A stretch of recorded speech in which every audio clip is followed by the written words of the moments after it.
علیکم ورحمۃ اللہ وبرکاتہ۔ الحمد للہ رب العالمین والصلاة والسلام علی سید الانبیاء والمرسلین وعلی آلہ واصحابہ اجمعین، اما بعد، قال اللہ تبارک وتعالی فی کلامہ المجید والفرقان الحمید، اعوذ باللہ من الشیطان الرجیم، بسم اللہ الرحمن الرحیم، ولا تصعر خدك للناس ولا تمش في الأرض مرحا إن الله لا يحب كل مختال فخور۔ صدق الله العظيم۔ وقال النبي صلى الله عليه وسلم من تكبر وضعه الله، أو كما قال عليه الصلاة والسلام۔ اللهم صل وسلم وبارك على سيدنا محمد وبارك وسلم۔ اللهم صل وسلم وبارك على سيدنا محمد وبارك وسلم۔ اللهم صل وسلم وبارك على سيدنا محمد وبارك وسلم۔ معزز سامعین کرام، محترم بزرگوں اور دوستوں،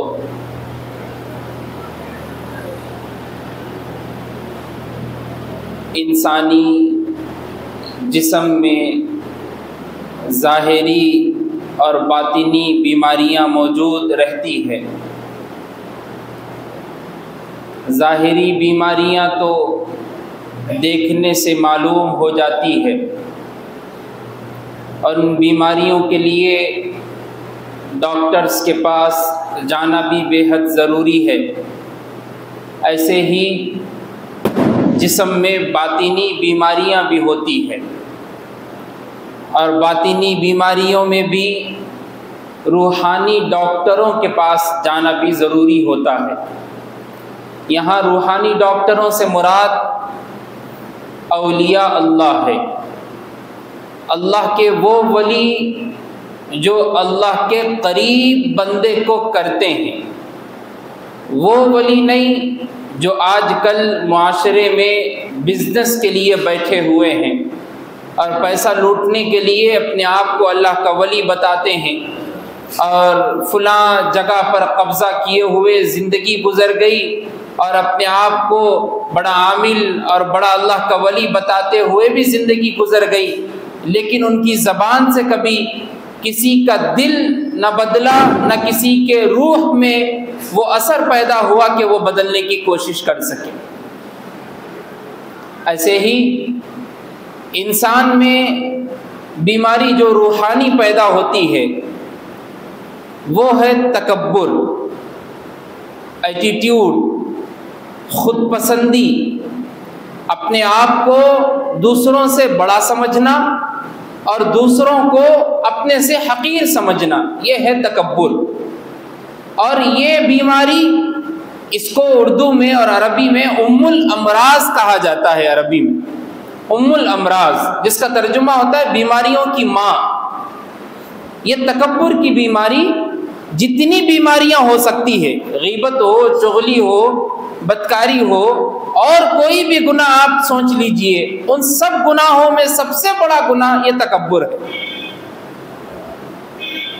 بعض روایتوں سے معلوم ہوتا ہے تکبر شرک سے بڑا گناہ ہے۔ وہ کیسے؟ شرک کا جو عذاب ہے وہ اللہ آخرت میں بندے کو دیتے ہیں، لیکن تکبر کی جو سزا اور عذاب ہے اللہ آخرت میں تو دیں گے ہی دیں گے، لیکن دنیا میں بھی اس کو اس کا عذاب اور مصیبت میں مبتلا کریں گے۔ معلوم یہ ہوا کہ تکبر صرف اور صرف اللہ ہی کر سکتے ہیں اور کوئی نہیں۔ یہ کبریائی جو ہے، یہ بڑائی جو ہے، یہ صرف اللہ کے ساتھ مخصوص ہے، ہمارے ساتھ نہیں۔ ایک حدیث میں آتا ہے، اللہ کے رسول صلی اللہ علیہ وسلم نے فرمایا، یہ کبریائی میری چادر اور میری ازار ہے، جو اس کو چھیننے کی کوشش کرتا ہے میں اس کو زمین میں دھسا دیتا ہوں۔ معلوم یہ ہوا بڑائی اور کبریائی اللہ کے ہوتے ہوئے اپنے دل میں پیدا ہو جانا یہ اللہ کو ناپسند ہے. اس لیے قرآن مجید میں آیت میں بیان کیا گیا، خطبے میں جو آیت پڑھی گئی، وَلَا تُصَعِّرْ خَدَّكَ لِلنَّاسِ وَلَا تَمْشِ فِي الْأَرْضِ مَرَحًا، لوگوں سے منہ پھرا کر بات مت کرو. یعنی کوئی سلام کرنے کے لیے ہاتھ آگے بڑھا رہا اور آپ اس کو مسافے کے لیے ہاتھ آگے بڑھا رہے، لیکن آپ کی صورت کسی اور طرف ہے، اس کو دیکھنا بھی نہیں چاہ رہے. آپ کے اندر ایٹیٹیوڈ اور غرور ایسا آ گیا کہ بھائی تمہارے کو دیکھنے کی ضرورت ہی نہیں ہے، صرف ہاتھ ملانا کافی ہے، بہت بڑی بات ہو گئی. وَلَا تَمْشِ فِي الْأَرْضِ مَرَحًا، اور یاد رکھو زمین پر اکڑ کر مت چلو. إِنَّ اللَّهَ لَا يُحِبُّ كُلَّ مُخْتَالٍ فَخُورٍ، یاد رکھو اللہ کو خود پسندی والا بندہ پسند ہی نہیں ہے. اللہ تکبر کرنے والوں کو پسند ہی نہیں کرتے، اور جب اللہ پسند نہیں کرتے اس عادت کو، اس بیماری کو، تو پھر ہمارے اندر وہ پیدا ہونے کی کیا ضرورت ہے؟ ہاں، ہمارے اندر تو تواضع پیدا ہونا چاہیے، ہمارے اندر تو عاجزی پیدا ہونی چاہیے، ہمارے اندر تو انکسار پیدا ہونا چاہیے، ہمارے اندر تو ماننے کا جذبہ پیدا ہونا چاہیے، ہمارے اندر تو ایکسپٹ کرنے کا جذبہ اور ہنر پیدا ہونا چاہیے، ہمارے اندر تو ایک دوسرے کے ساتھ شفقت اور محبت سے بات کرنے اور رہن سہن کا جذبہ اور یقین اور تیقن پیدا ہونا چاہیے. یہ ہمارے لیے باعث فخر، یہ ہمارے لیے باعث نجات کا ذریعہ بن سکتا ہے. تواضع، تکبر جیسا اللہ کو پسند نہیں ہے، ویسے ہی تواضع اللہ کو بہت زیادہ پسند ہے. آپ سوچئے محمد الرسول اللہ صلی اللہ علیہ وسلم کی ذات اقدس، تمام نبیوں کے امام الانبیاء، جتنے نبی آدم سے لے کر حضرت عیسیٰ تک آئے، ان سب کے لیڈر، ان سب کے سردار محمد رسول اللہ صلی اللہ علیہ وسلم کی ذات اقدس. لیکن آپ کو معلوم ہونا چاہیے، اتنی بڑی آپ کو پوسٹ ملنے کے باوجود بھی جب کوئی سادہ سا غلام مدینے میں محمد رسول اللہ صلی اللہ علیہ وسلم کو آواز دیتا تو آپ وہیں کھڑے ہو جاتے اور اس سے کئی دیر تک بات کرتے تھے جب تک اس کی بات ختم نہیں ہو جاتی تھی اور سنتے تھے. کون ہے؟ امام الانبیاء ہے. ان کا درجہ کچھ اور ہے، یہ غلاموں کا درجہ تو کچھ اور ہے، لیکن تواضع، عاجزی، انکساری، سننا اور ماننے کا جذبہ ایسا ہے کہ اس غلام کے سامنے بھی کھڑے ہو گئے. اور بعض روایتوں میں بات ملتی ہے جب کوئی صحابی آپ سے ہاتھ ملاتے یا کوئی غلام ہاتھ ملاتا، آپ مسافے کے لیے جب ہاتھ آگے بڑھاتے تو جب تک ہاتھ نہیں چھوڑ دیتے جب تک وہ چھوڑ نہیں دیتے. ایسا تواضع، ایسی عاجزی. اللہ کے رسول صلی اللہ علیہ وسلم نے فرمایا لا يدخل الجنہ، وہ شخص جنت میں داخل ہو ہی نہیں سکتا جس کے دل میں رائی کے دانے کے برابر بھی تکبر موجود. اب دیکھے ہوں گے رائی کا دانہ کتنا ہوتا ہے. یہ میں آئم، میں سب کچھ ہوں، یہ انا، یہ انانیت، کسی کے اندر میں پیدا ہو گیا، سمجھ لیجئے اس کی دنیا بھی برباد ہو گئی اور آخرت بھی تباہ ہو گئی. یہ میں لفظ اللہ کو پسند نہیں. یہ سب کچھ کرنے والی ذات اللہ کی ہے. یہ میں کا لفظ صرف اللہ کے ساتھ خاص ہو سکتا ہے، کسی اور کے ساتھ نہیں. ہاں، آپ کسی کی مدد کر دیے، کسی کی ہیلپ کرے، اس کے ساتھ بھی بولنا ضروری ہے میں کچھ نہیں کیا بھائی، اللہ کی مدد ہے، اللہ کا شکر ہے کہ اللہ آپ کا ساتھ دینے والا بنایا، میرے کو آپ کا ہیلپ کرنے والا بنا. میری کہاں اتنی مجال، میرے پاس اتنا مال اور دولت کہاں کہ میں آپ کی مدد کر سکوں. اللہ کا کرنا تھا، اللہ کا حکم تھا، وہ آپ تک پہنچ گیا، اللہ کا شکر ادا کیجیے. یہ ہے تواضع، یہ ہے عاجزی، یہ ہے انکساری، یہ ہے چھوٹا پن جو اللہ کو پسند ہے. کتابوں میں ایک واقعہ ملتا ہے کہ دو لوگ آپس میں بات کر رہے تھے اپنی تجارت کو لے کر کہ بزنس نہیں چل رہا، بہت کام ٹھنڈا ہے، سلسلے میں بات کر رہے تھے۔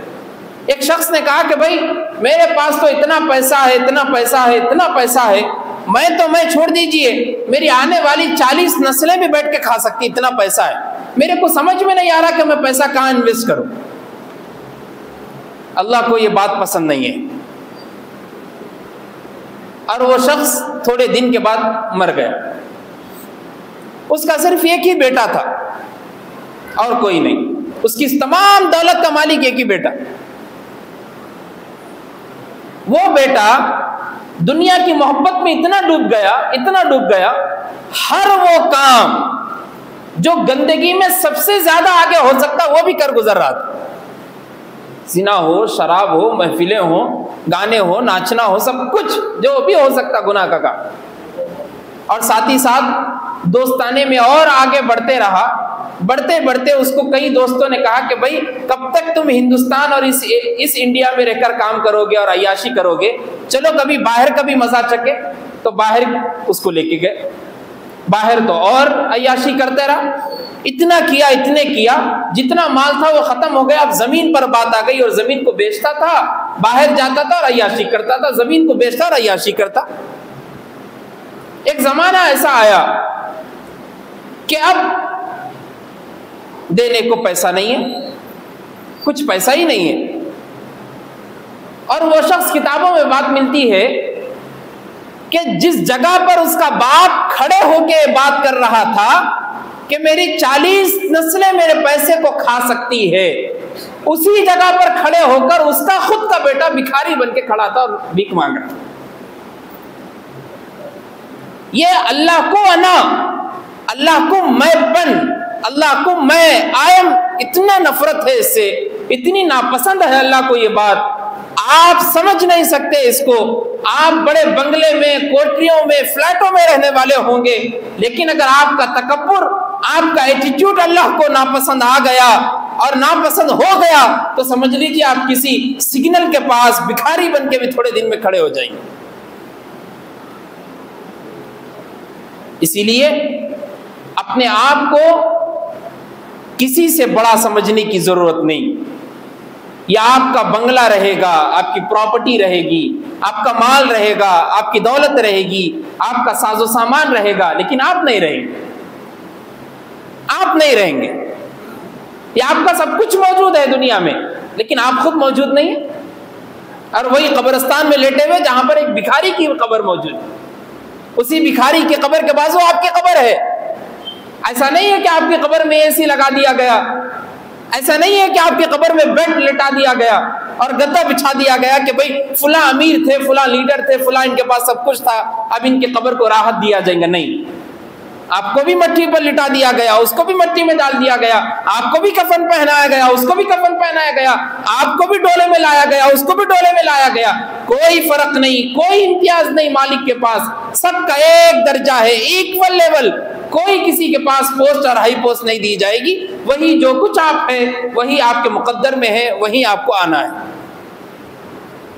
اسی لیے ابلیس معلم الملائکہ ہے، فرشتوں کا استاد جس کو کہا جاتا تھا، اور کہاں رہتا تھا؟ رہنے کی جگہ جنت تھی، رہنے کی جگہ جنت، کچھ غلطی نہیں، فرشتوں کو پڑھا رہا ہے۔ آپ سوچئے کتنا علم ہوگا اس کے پاس۔ اس لیے کہا جاتا ابلیس اور شیطان کے پاس اتنی طاقت ہوتی ہے کہ وہ ایک عالم اور عابد کو بھی بہکا سکتا ہے، کیونکہ وہ بھی عالم ہے ایک درجے میں، وہ تو آپ سے بڑا عالم ہے، وہ تو فرشتوں کا لیڈر اور استاد بن کے تھا، لیکن ایک انا اور تکبر اللہ کو پسند نہیں آیا۔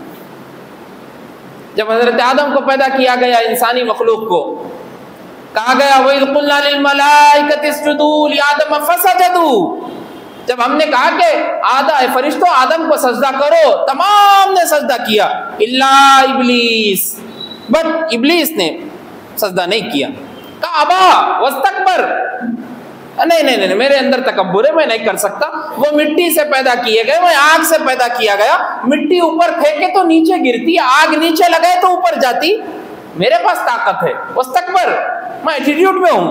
اللہ نے کہا وکان من الکافرین، وہ کافری میں سے ہو گیا.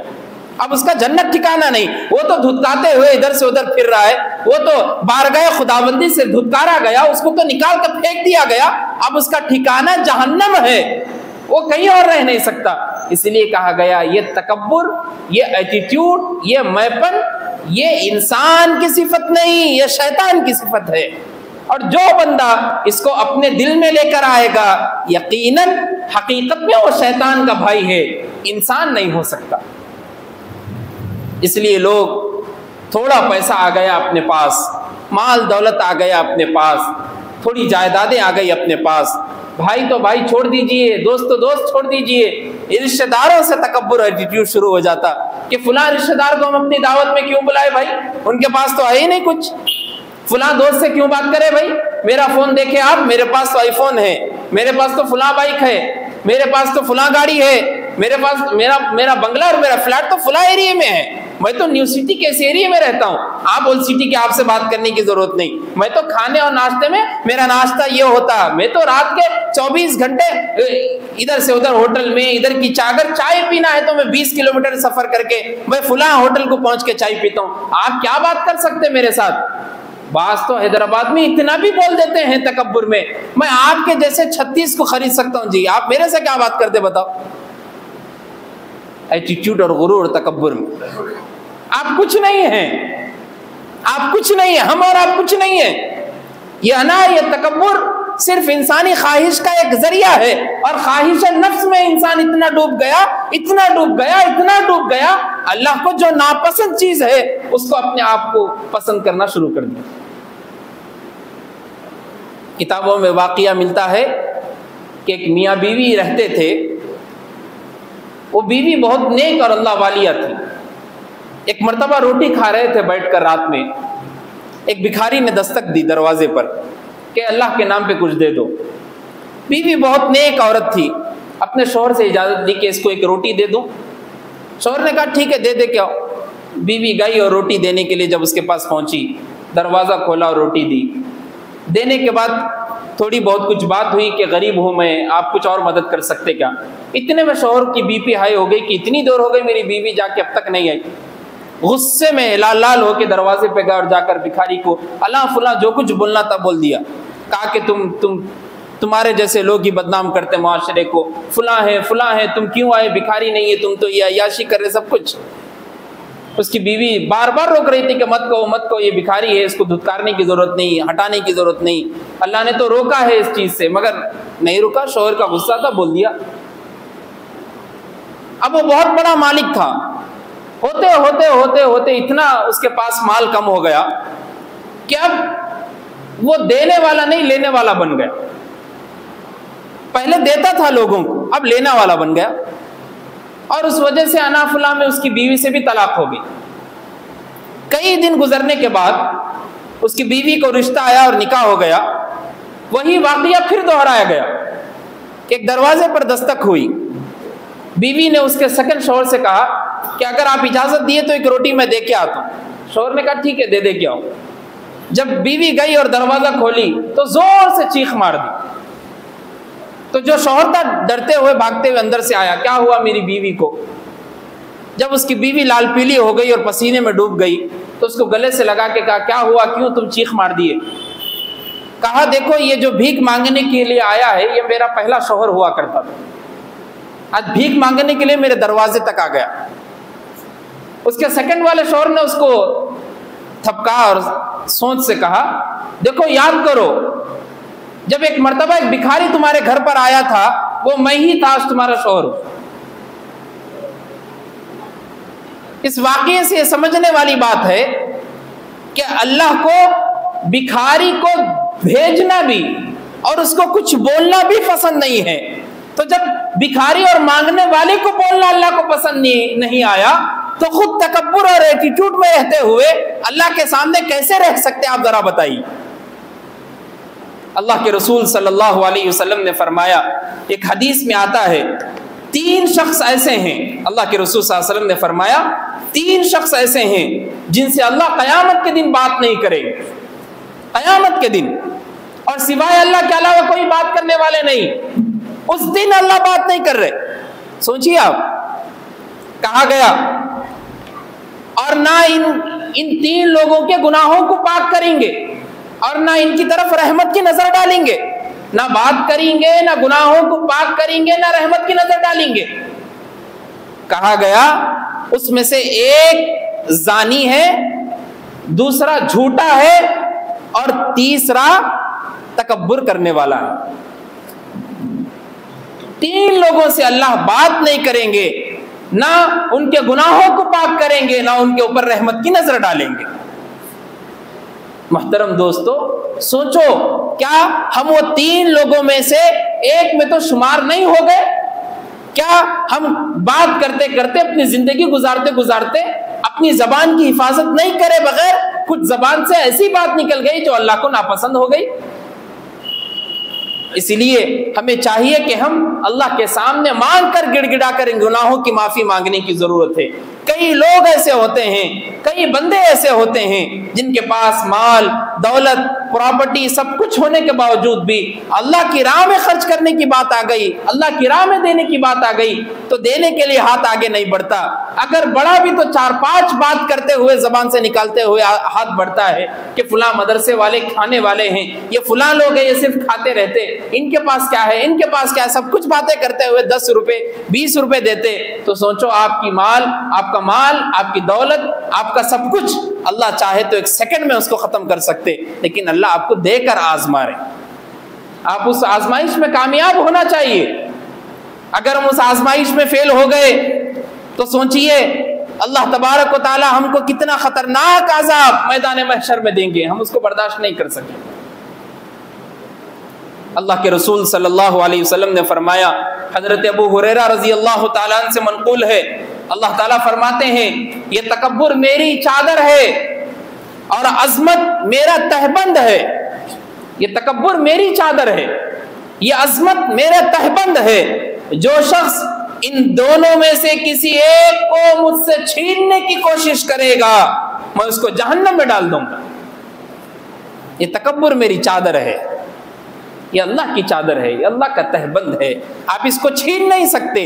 یہ انا کا لفظ آپ استعمال کر ہی نہیں سکتے. یہ جو کچھ کرنے والی ذات ہے سوائے اللہ کی کچھ اور ہو نہیں سکتی. ہم سجدہ کر کے سبحان ربی الاعلیٰ زبان سے تو ادا کرتے ہیں لیکن دل میں وہ باقی نہیں ہے, تو سوچئے پھر ہمارا اور آپ کا مقام کیا ہوگا.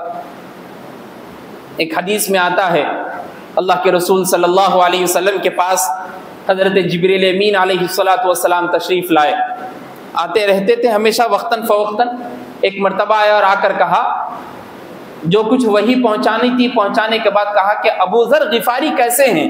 ایک صحابی ابو ذر غفاری رضی اللہ تعالیٰ, ابو ذر غفاری کیسے ہیں. حضور مسکرانے لگے, پریشان ہو گئے, کہا تم ابو ذر غفاری کو بھی جانتے ہو. جبریل امین علیہ السلام نے کہا دنیا میں سے زیادہ جنت میں ان کے نام کے چرچے ہیں, فرشتے ان کے نام کے چرچے ہیں, فرشتے ان کے نام لے کر ان کی بیانات میں اضافہ کرتے رہتے, ان کی تعریف کرتے رہتے. ابو ذر غفاری رضی اللہ تعالیٰ.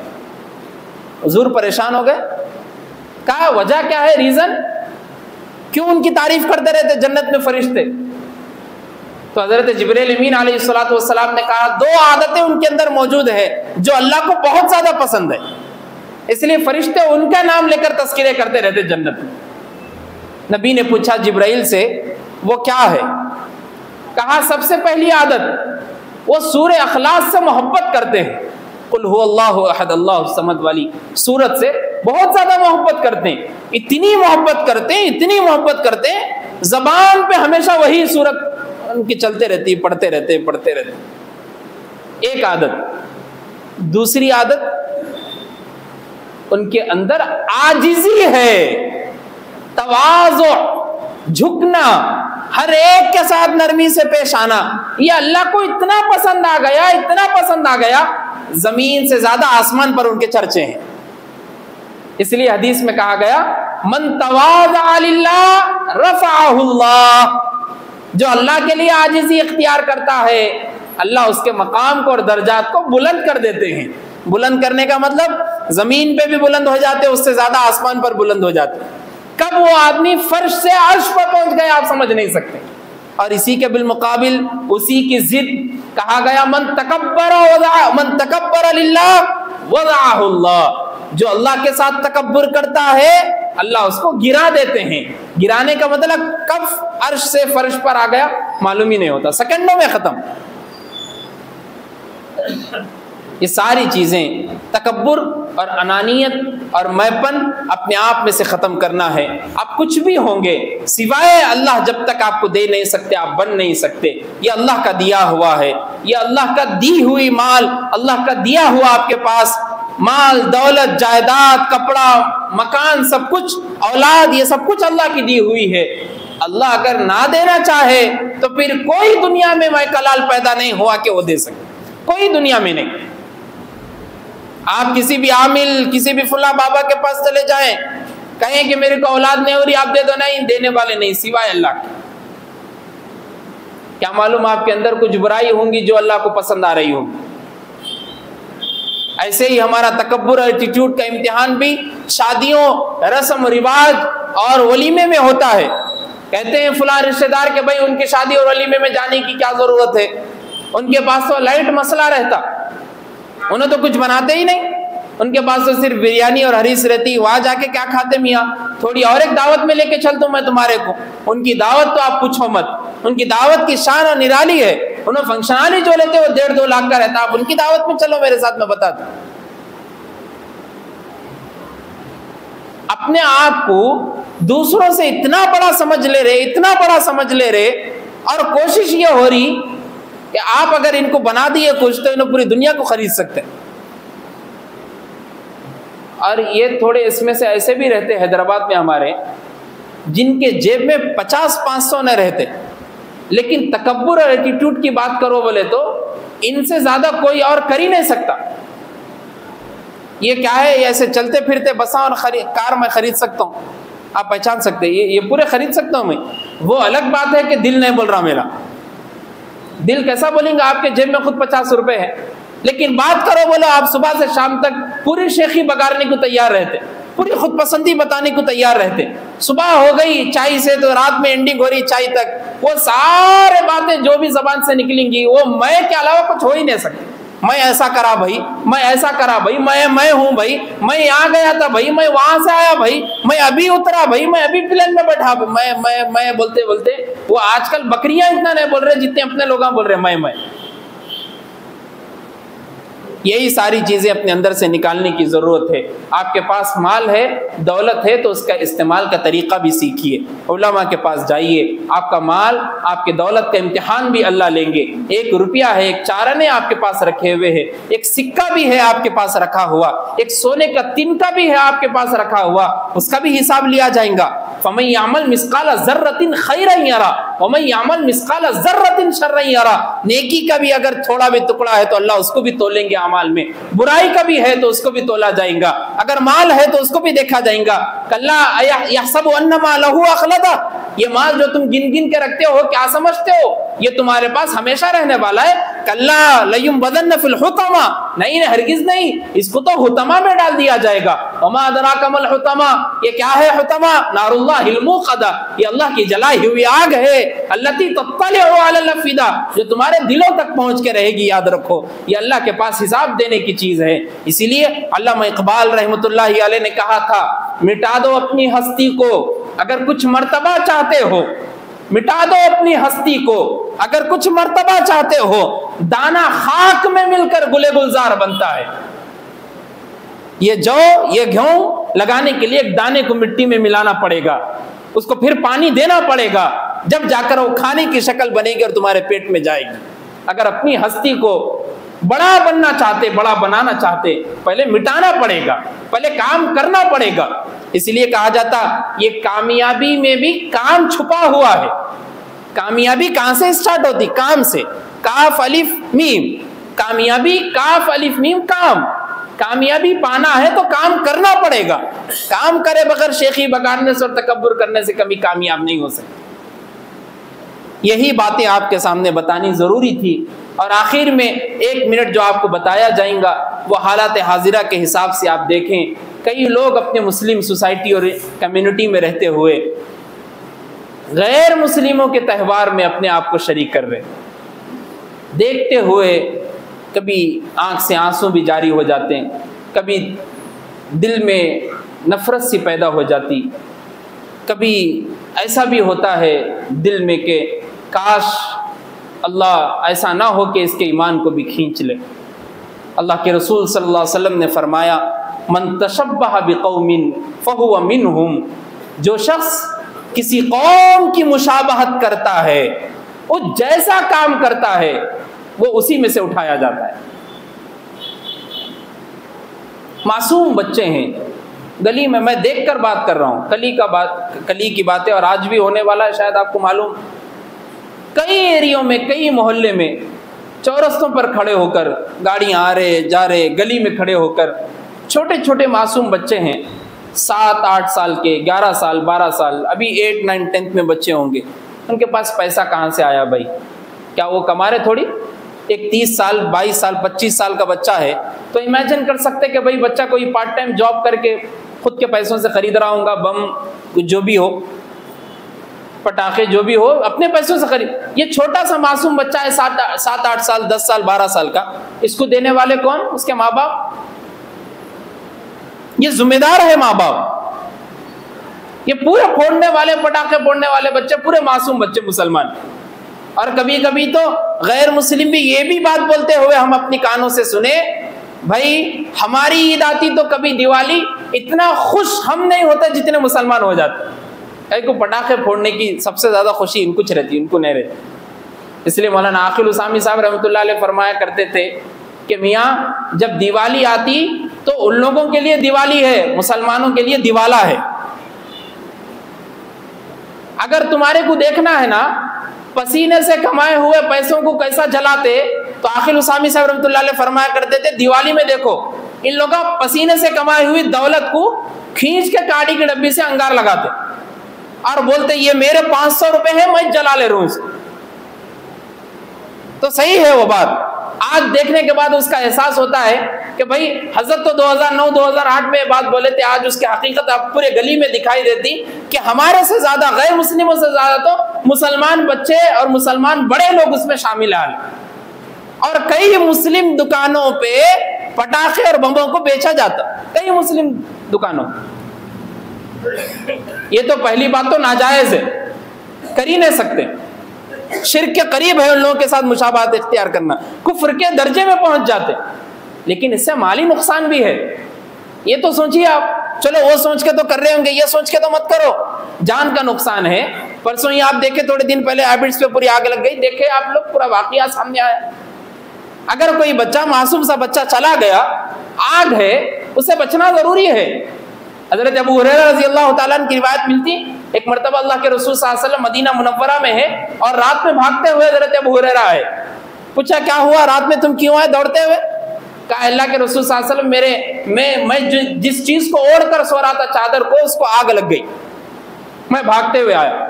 اللہ کے رسول صلی اللہ علیہ وسلم نے جب دیکھا تو کہا تم اپنے چراغوں کو رات میں سونے سے پہلے بجھا دیا کرو، تم اپنے چراغوں کو رات میں سونے سے پہلے بجھا دیا کرو، یہ آگ دشمن ہے، یہ جلا دیتی ہے۔ وہ کیسے جلی؟ حدیث میں آتا ہے کہ ایک چوہا جاتے جاتے اس کو گرا کر چلا گیا اور پوری چادر کو آگ لگ گئی۔ اللہ کے رسول صلی اللہ علیہ وسلم نے فرمایا اس چوہے کو شیطان نے بہکایا ہے اور اس چوہے نے آگ چادر پہ لگا دی۔ سوچو آج ہمارے ساتھ ویسا ہی حال ہو رہا ہے۔